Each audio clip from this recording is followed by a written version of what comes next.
श्री गणेशाय नमः। ओम नमः शिवाय। आज है शिव महापुराण का 11वां खंड, सिंह पर दया। अपने पुराने शरीर से कौशिकी के नाम की बालिका को उत्पन्न करके उसे ब्रह्मा जी के कार्य को पूर्ण करने के लिए लगा दिया।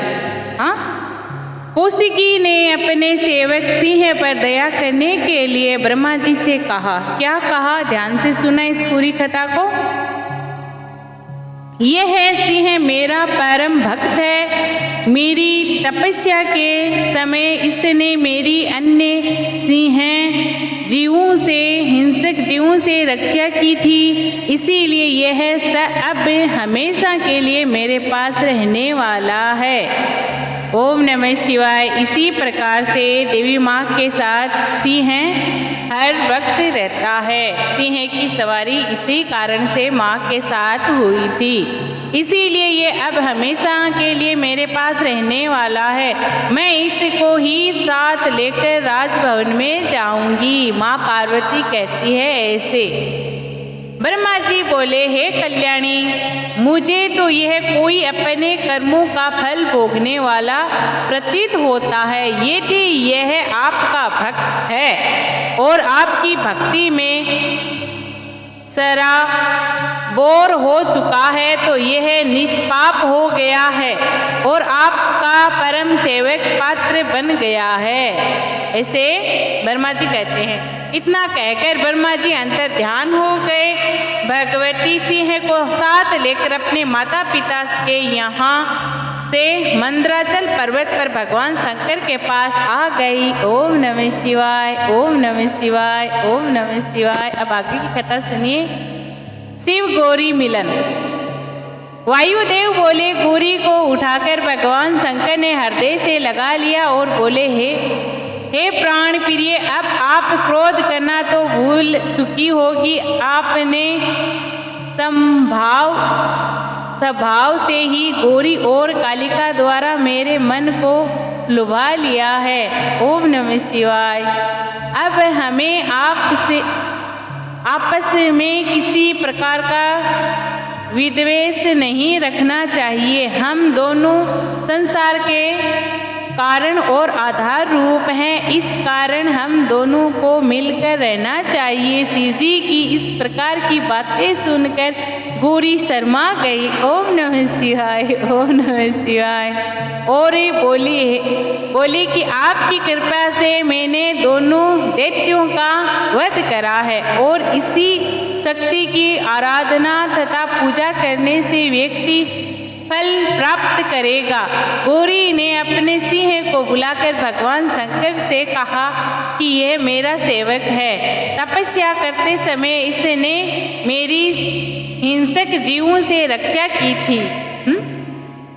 अब आप इसे पर कृपा करें। तब भगवान शंकर ने उसे सिंह को द्वारपाल बना दिया और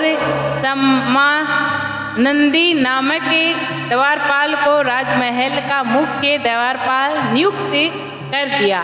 इसके पश्चात भगवान शंकर ने भगवती गौरी का अनेक वस्त्राभूषणों से अपने हाथों से श्रृंगार किया। ओम नमः शिवाय। उपमन्यु की भक्ति। ये कथा समाप्त होगी, ये शुरू हो गई है। उपमन्यु परम तपस्वी व्याघ्रपाद मुनि के पुत्र थे। यह बालकपन से ही परम तेजस्वी थे। इस पर भगवान शंकर की अपूर्ण कृपा थी, जिस कारण ये तपस्वियों में अग्रणीय बन गए। शंकर जी की कृपा से ये सब शास्त्रों में पारंगत बने गए। एक दिन बचपन में उपमन्यु ने दूध पीने का हठ किया। उपमन्यु के हठ पर माता रोने लगी और बोली, हे पुत्र, दूध कहाँ है? उपमन्यु ने कहा, मेरे भाई ने अभी अभी दूध पिया है, मुझे भी गाय का दूध चाहिए। तब माता ने अंदर जाकर गेहूं को पीसकर उसे पानी में घोलकर उसे छानकर उपमन्यु को दिया। बालक ने एक घूंट पीकर माता से कहा, ये दूध अच्छा नहीं है, ओम नमः शिवाय। मैं इसे नहीं पीता। इस पर माता रोने लगी और बेटे से बोली, हम लोग तो वन में रहते हैं। माता के दुख भरे वचनों को सुनकर वह बोला, हे मातेश्वरी, आप दुखी न हो, मैं भगवान शिव को प्रसन्न करके दूध प्राप्त कर लूंगा। ओम नमः शिवाय, ओम नमः शिवाय। उनके पास जो बहुत सी गायें होगी, मैं उनसे एक गाय मांग लूंगा। यह सुनकर माता उससे बोली, हे पुत्र, शिव जी तो सब जगह विराजमान रहते हैं। जिस जगह पर पुकारोगे वे वहीं चल आते हैं। ओम नमः शिवाय। अभिमन्यु को नींद आ गई। आधी रात के समय बालक अभिमन्यु की आंख खुली गई तो उसने अपने द्वार पर साक्षात शिव जी को खड़े देखा। वह उठकर द्वार पर गए तो भगवान शिव शंकर अंतर ध्यान हो गए। बालक सोच में पड़ गया कि भगवान शंकर कहाँ चले गए। तब अभिमन्यु ओम नमः शिवाय का उच्चारण करता हुआ वन में चला गया। ओम नमः शिवाय। कुछ दूर पहुँचने पर उसे सुनाई पड़ा कि हे बालक, तेरा कल्याण हो। बालक इधर उधर देखने लगा और मन में सोचने लगा कि दूध अवश्य मिलेगा। कुछ आगे बढ़ने पर उसे एक शिवालय दिखाई पड़ा। ओम नमः शिवाय। वह उसके अंदर जाकर मूर्ति से लिपट गया और रोने लगा। उसे अपने शरीर की बिल्कुल शुद्धि न रही। 3 दिन व्यतीत हो गए परंतु वह उस मूर्ति से ही लिपटा रहा। इधर उपमन्यु की माता सोच उठी तो उस घर में अभिमन्यु को सोकर उठी तो घर में अभिमन्यु को न पाकर रोती चिल्लाती वन में जाकर उसे ढूंढने लगी। इस समय बालक भूखा प्यास से व्याकुल होते हुए भी शिव मंत्र रट रहा था। शिव मंत्र को रट रहा था। वहाँ एक पिशाच आ पहुँचा और उसे अचेत बालक अभिमन्यु को उठाकर ले गया। पिशाच को जब भूख लगी तो वह उसे बालक को मारने वाला था कि शिव जी की कृपा से वहाँ एक भयानक सर्प ने पिशाच को डस दिया। उससे वह मर गया। राक्षस बालक अभिमन्यु भी गिर पड़ा परंतु उसे चोट नहीं आई। शिव जी वहाँ से अंतर ध्यान हो गए। वायुदेव बोले, हे ऋषियों, उस समय प्यास के कारण बालक का गला सूख गया था, कमजोर हो गया था। बालक के कारण उसे मृत्यु विकारों ने आ घेरा। उस बालक को भगवान शिव ने भी कुछ नहीं खाया और वहाँ से चले दिए। पार्वती जी ने पूछा, आप भूखे पेट कहाँ जा रहे हैं? आपको आपका कोई प्रिय भक्त तो नहीं पुकार रहा है? शिव जी ने बताया, तुम नहीं जानती एक बालक सूखे कंडे से मुझे पुकार रहा, सूखे खंड से मुझे पुकार रहा है, अतः मैं उसके पास जा रहा हूँ। भगवान शिव अभिमन्यु के पास जाकर बोले, हे वत्स, मैं तुम्हारी तपस्या से प्रसन्न हूँ, अतः तुम कोई वर मांगो। अभिमन्यु ने कहा, हे भगवान, आप मुझे दूध का समुद्र प्रदान करें। शिव जी बोले, लो, हम तुमको दूध का समुद्र देते हैं। भगवान शिव उपमन्यु से बोले, हे अभिमन्यु, तुम मेरे प्रिय भक्तों में से एक हो। मेरी कृपा से अब भविष्य में तुम्हें कोई कष्ट नहीं होगा। इतना कहकर भगवान शिव जी अंतर ध्यान हो गए। ओम नमः शिवाय। वायुदेव ने मुनियों को बताया, हे मुनियों, वासुदेव श्री कृष्ण ने अपनी इच्छा से पृथ्वी पर अवतार ग्रहण किया। मुनि लोग उसे आश्रम पर पहुँचे तो उन्हें जुटधारी भस्म लगाए हुए तिलकधारी अभिमन्यु को उनके दर्शन हुए। श्री कृष्ण को उन्होंने प्रणाम किया। अभिमन्यु ने क्रिया युष्टियम जमंत गणे इस मंत्र से उन्हें भस्म विलेपन किया। फिर 12 मास तक उसने पाशुपति व्रत धारण करा और उत्तम ज्ञान प्रदान किया। उस दिन से भगवान श्री कृष्ण ने पुत्र प्राप्ति हेतु गुरु के उपदेश से तपस्या की। 1 वर्ष व्यतीत हो जाने पर भगवान शिव पार्वती जी ने श्री कृष्ण को दर्शन दिया और कहा, हम तुम्हारी इच्छा को जानते हैं, आपको पुत्र अवश्य प्राप्त होगा। इतना कहकर भगवान शिव अंतर ध्यान हो गए। उसी वर के प्रभाव से भगवान श्री कृष्ण को जाम्बुवंती नामक पत्नी से जाम्बवंत नामक पुत्र की उत्पत्ति हुई। ओम नमः शिवाय। उपमन्यु द्वारा श्री कृष्ण को उपदेश। ओम नमः शिवाय। उपमन्यु बोले, हे श्री कृष्ण, इस समस्त ब्रह्मांड में भगवान शिव की व्यापक है। ब्रह्मा विष्णु रुद्र इंसान सदाशिव से ये सभी उन्हीं की प्रतिमाएं हैं, जिनसे समस्त संसार व्याप्त हो रहा है। इसी तरह ईशान पुरुष अघोर वामदेव सधोजात 5 मूर्तियां और भी है। ईशान तो सबसे मुख्य है, वह ही क्षेत्र है, मूर्तिमान स्थागुण मूर्ति पुरुष है, बुद्धि तत्व का आश्रय लिए हुए अघोर मूर्ति है। ओम नमः शिवाय। अहंकार की अधिष्ठ त्रिवामदेव नामक मूर्ति है, शंकर जी के हृदय में बसने वाली सघोजात मूर्ति है। ईशान मूर्ति श्रोते वाणी शब्द आकाश की अधिष्ठ है। ईश्वरीय मूर्ति तात्विक शस्त्र वायु की अधिष्ठ धात्विक। अघोर मूर्ति नेत्र चरणों की अधिष्ठ है। वामदेव जी मूर्ति रसना वायु रस एवं जल की अधिष्ठात्री है।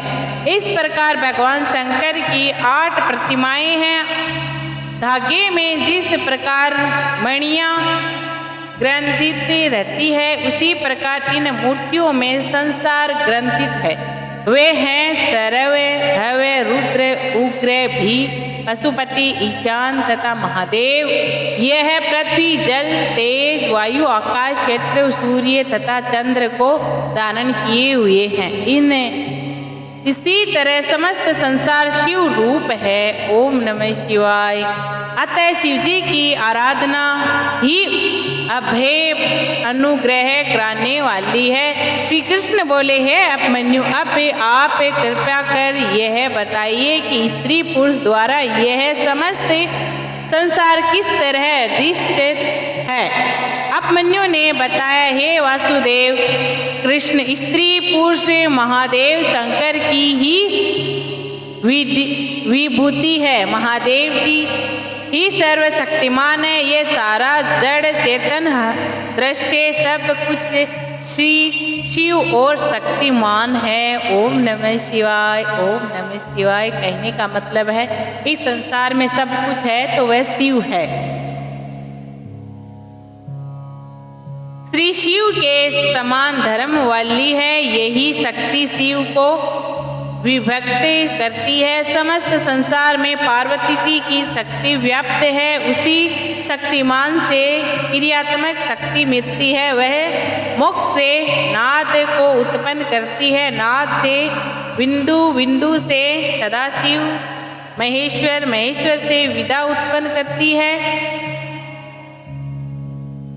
यही प्राणी स्थावर जंगम की रचना करने वाली है। सभी पुल्लिंग के महेश्वर रूप है और स्त्री लिंग सदाशिव शक्ति के रूप है। ओम नमः शिवाय। उपमन्यु बोले, हे श्री कृष्ण, समस्त चराचर संसार जीव मानव पास में बंधे हुए हैं, इसी कारण जान नहीं सकते समस्त संसार ब्रह्मांड का ही रूप है। ऋषि मुनि उनका अविकल्प भाव पाकर उन्हें अनेकों भावों से वर्णन करते हैं। उन्हें ऊपर परब्रह्म परमात्मा भी कहते हैं। उन्हें अनादि अंत महादेव भी कहते हैं। विद्या अविद्या दोनों ही ब्रह्म के रूप हैं। चेतना अचेतना दोनों विद्या और अविद्या के रूप में ही है। पदार्थ ज्ञान की बुद्धि विद्या है। विकार रहित तत्व ही सत्य है। उसके विपरीत अस्त है। शिव तो दोनों के स्वामी है। ओम नमः शिवाय। सभी प्राणी क्षर है और ब्रह्म अक्षर है। ये दोनों परमात्मा के रूप है। इन्हें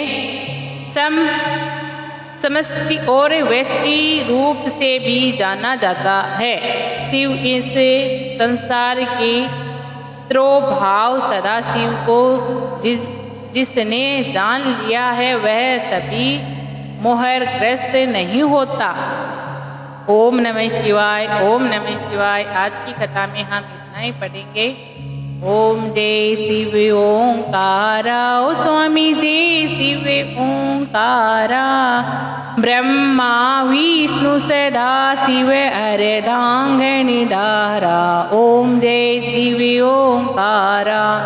एकानन चतुरानन पंचानन राजे। हंसानन गरुड़ासन वृक्षवाहन साजे। ओम जय शिव ओंकारा। दो भुज चार चतुर भुज दस भुज अति सोहे। तीनों रूप निरखिता त्रिभुवन जन मोहे। ओम जय शिव ओंकारा। अक्षमाला मन माला मुंडी माला धारी। त्रिपुरारी कंसारी वरमाला धारो। ओम जय शिव ओंकारा। कर के मध्य कमंडल चक्र त्रिशूल धरता। जग करता जग हरता जग पालन करता। ओम जय शिव ओंकारा। त्रिगुण शिव जी की आरती जो कोई नर गावे। कहत शिवानंद स्वामी कहत भोलानंद स्वामी सुख संपत्ति पावे। ओम जय शिव ओंकारा। बोलो महादेव बाबा की जय हो। ओम नमः शिवाय। शिव पार्वती माँ की जय हो। भगवान शिव परिवार की जय हो। अगर आपको ये कथा अच्छी लगी हो तो लाइक शेयर जरूर कीजिएगा। कमेंट में ओम नमः शिवाय जरूर लिखना। ओम नमः शिवाय।